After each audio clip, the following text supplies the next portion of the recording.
Stay tuned as we listen to Crystalline, discuss the lyrics and production, and even hear from Tim and Tyler about how this song came together. Welcome back to After the Midnight. Today we're discussing track 2, Crystalline, from the Midnight's album, Nocturnal. Now let's take a listen.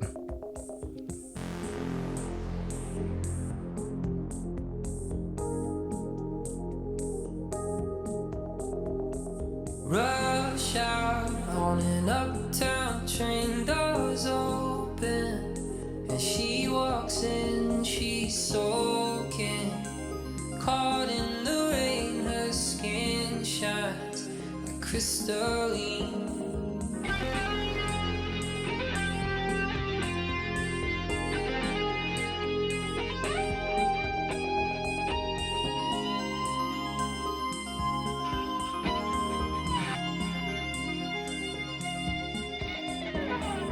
Eyes meet, you know where this goes. Her keys in, they take off their clothes, they're soaking, caught in a dream. Her skin shines like crystalline.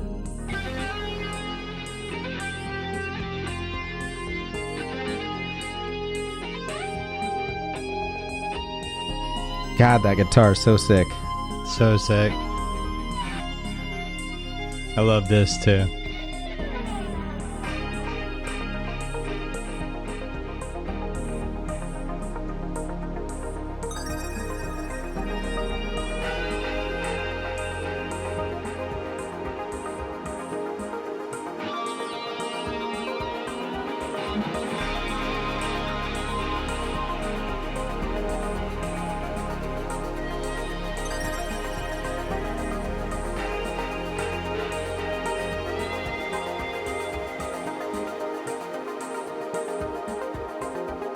The problem with believers, they let anyone in the door.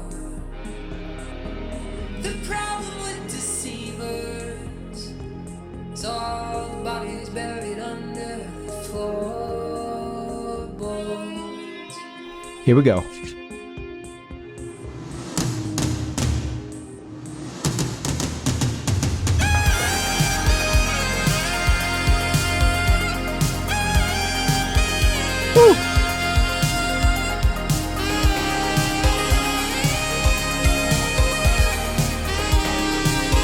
Thomas Edinger right here, man.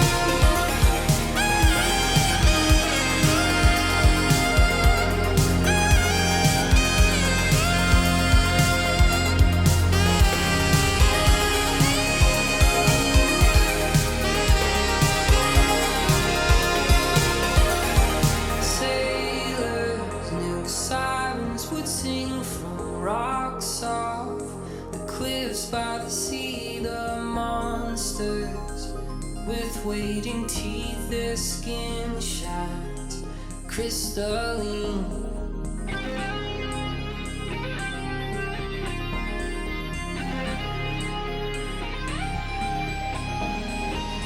Here we go.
Wow.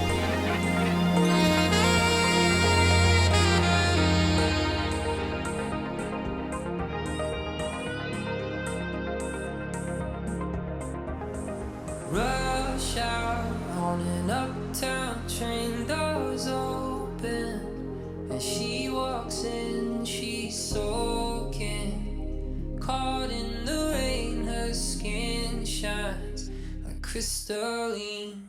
Yep, good song. Oh, wait. That's Crystalline. Woo! Man, I love when you think a song ends and it comes screaming back like that.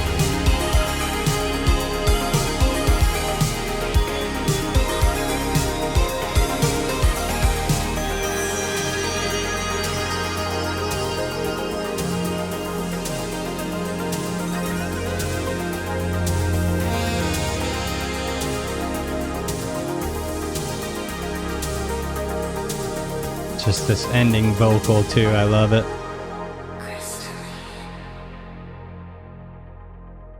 Woo! Woo! That is a jam. Dude. If I ever heard one. Since day one, this has been my favorite Midnight song. Like, my top ones change a lot, but this is my song, my jam. So much of it is so unique. The way the lyrics are structured, even all the instruments that we hear, it's a very unique song. All right, so let's get in the song background here. So this is actually a sequel to Vampires. Yeah. This was confirmed by Tim in this tweet here. When somebody asked if Shadow's a sequel to Vampires, he said, no, Crystalline is the sequel. I love that they tie songs together like this. Me too. And I love that, I don't know, if you just go back and look at the lyrics of Vampires and then know that we're in the seedy underbelly now, and to have this be the sequel is really cool. There's actually a few songs on Nocturnal that are sequels to stuff from Endless Summer, so yep. Pretty cool. And if you couldn't tell already, this song was heavily inspired by In the Air Tonight by Phil Collins. I could not. I've never heard that song. And Tim confirms that a little sarcastically here when Natalie asks, yeah, it's that epic drum fill in both songs. Tim must be a Phil Collins fanboy.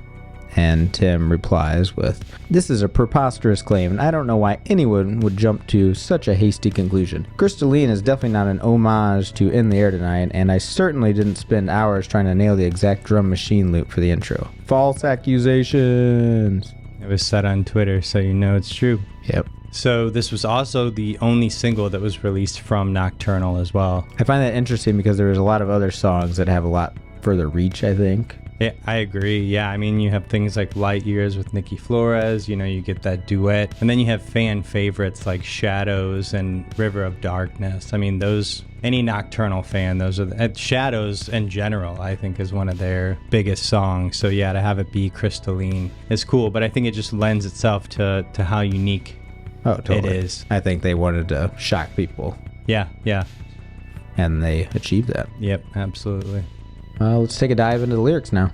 To me, this song is about a man that's seduced by a woman and ultimately is taken advantage of in some way. They meet on a train, she is wet from the rain, so her skin is shining like crystalline. And they go back to her place and have relations. And at this point, it seems like everything is good. But in the bridge section, we find out something's not quite right. The problem with believers, they let anyone in the door. The problem with deceivers is all the bodies buried under the floorboards. Not good. My interpretation here is the protagonist is a believer and let this woman into his life without any concern. In the next verse, we get these lyrics.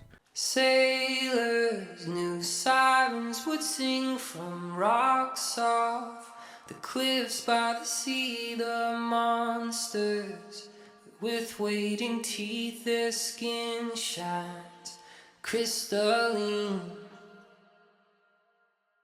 Which I think is a metaphor, saying basically if he had been smart, he would ignore this call of the woman. Yeah, that's interesting because if you think about the ongoing theme of arriving at this city, especially coming out of Endless Summer, it is kind of a lost individual, you know, so maybe not looking for much, but got preyed upon by the right person. Yep.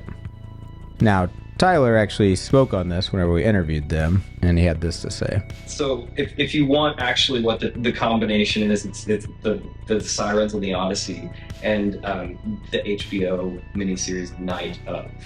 Oh, awesome. So if you kind of go back and watch a few of those episodes, you'll like just understand those two things kind of fit together. And I love that show, and that's really cool to know. The night of, basically it's just this guy, he's driving a taxi and this woman gets in and he wants to help her. Well, they end up going back to her place, doing drugs. He wakes up the next day and she's dead, and it ends up being, did he do it? And he doesn't even know if he did it because he blacked out. And that whole show has a very noir feel to it, the way it's shot, the cinematography and everything like that. And yeah, when we spoke to Tyler, he spoke, on the sirens and didn't really say where they came from or anything like that, but did confirm that, it's meant to actually be sirens in the sense of like, those are the monsters. I've always taken the lyrics really, really literal, even with the sirens part. I just love this mythological sort of poetry that you get in like the third verse. But I agree with you. I think at the very beginning of the song, it feels like somebody who is just aimlessly wandering, and there's this creature of the night, wet, it's a rainy city, and pursues her next victim. So the Odyssey, I don't know if you remember much about the Odyssey. I don't know. From high school, whenever I last read it, but I did do a little brushing up. Odysseus, he's sailing back home. He thinks it's, maybe only going to be a year, but it ends up being a 10-year journey because he runs into a cyclops. All these different things that are holding him back. Well, one of them is sirens, and he's warned about these sirens, saying, don't listen to them. If you listen to them, they'll pull you in and basically kill you.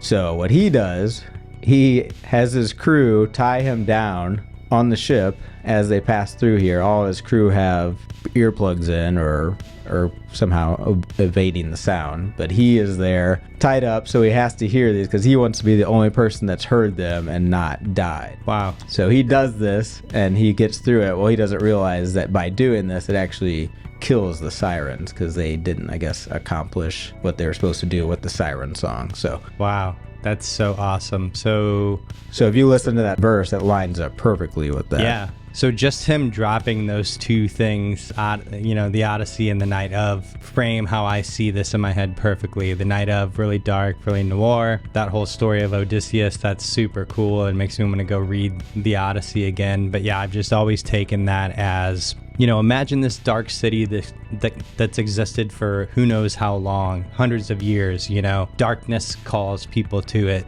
Maybe back then the sirens are what, called people, or whatever. To have that and to be the allure is really cool. And I feel like, whether she's a siren or some kind of other monster, she's out to feed. Yeah, and a night of, this woman that pulls him in puts him on a whole new path that he didn't expect. He was just going about his day. He got sucked into this, and now he's in this mess of a situation.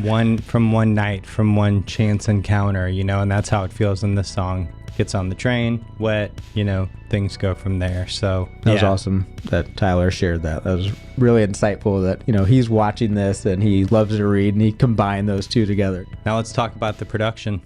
So the song starts off with this ARP that Tim calls Miami Danger, and it flows throughout the entire song.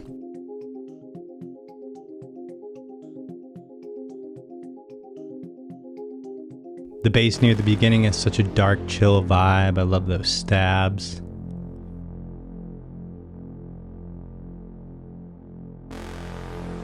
Love it.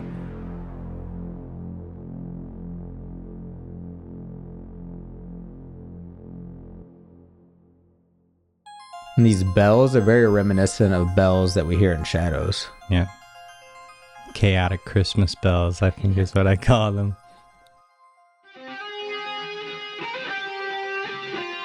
I think what really makes this track is the sick guitar playing. Pele Hillstrom. Like I said, he's worked with Lenny Kravitz, Abandoned Pools, Pink Floyd, Madonna, Elton John, just all over the place. Sick. That guitar spill right there is really nice too. I think it's cool that they got Pele on this song. From his in-studio credits to the acts he's toured with, he's played with some legends, for sure. And the vocals on this album are a bit drier than previous releases, which Tim discusses here on Down to Jam. Like if you listen to Crystalline, our first single. Mm-hmm. That one is, the vocal is actually fairly dry. But what makes it sound very processed is that there's a very, very, very thick chorus effect on the lead vocal. And that really adds to the, I don't want to call it processed feel, but it adds to that. It sits differently in the mix. Then you have the vocal bridge section here, which has a subtle vocoder behind it. Makes it stand out from the verses.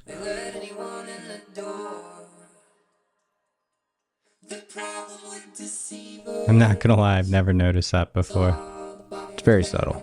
And I've heard this song countless times. That's cool.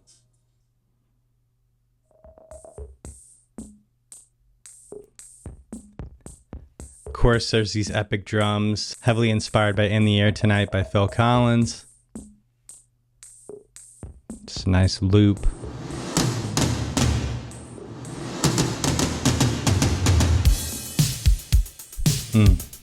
Yeah, I call it a drum fill with a PH.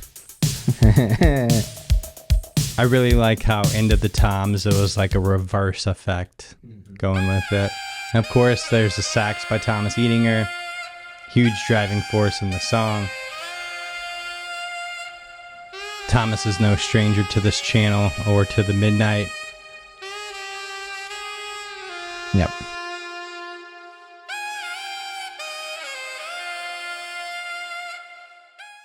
We reached out to the community to get your thoughts on the song, and here are some of our favorites. Owen says, every time it's raining and I'm driving home at night, this is the first song I play. Actually played this on a first date once when taking her home. A nice memory. Definitely a killer driving tune. Couldn't agree more. At Soup Midnight said, probably my favorite song from that album. Usually play it when I'm walking or train riding home from Belfast. Nice. Mr. J says, the whole vibe of this song is amazing. The sax on the song feels seductive yet emotional as the song goes by. Damn, I really love this one. This is from Mir Zanos. They had to say, the song Crystalline means to me like a search for a kind of love that you long for but just haven't found it yet. And the song also has one of the best saxophone solos I've ever heard. It is so good. Agreed. Ty says, Crystalline, this is the song I show everyone when I introduce them to Midnight. Everyone deserves that powerful feeling when that breakdown hits. Oh, yes. Thanks for sharing, everyone. We love hearing from you guys and sharing what you guys have to say. Yep, most definitely. And that's our look at Crystalline. Let us know what you think of this song in the comments, and we'll catch you all in the next episode where we discuss track 3, Collateral. Peace. Later.